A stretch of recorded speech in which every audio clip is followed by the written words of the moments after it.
Tady je Bára Poláková, já teda nemám ráda muzikály, já myslím, že to je dobrý žánr, jenom je hrozně důležitý, jak se udělá.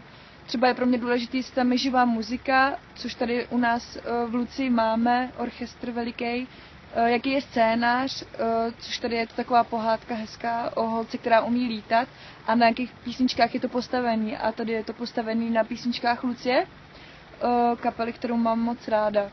A je to pro mě bezva si vždycky ty písničky zaspívat. Do toho ještě je tady takový bonus, že Karlín, myslím si, že jako jediný divadlo v Čechách má speciální lítací zařízení pro právě hlavní postavu Lucie, kterou já mám tu možnost hrát.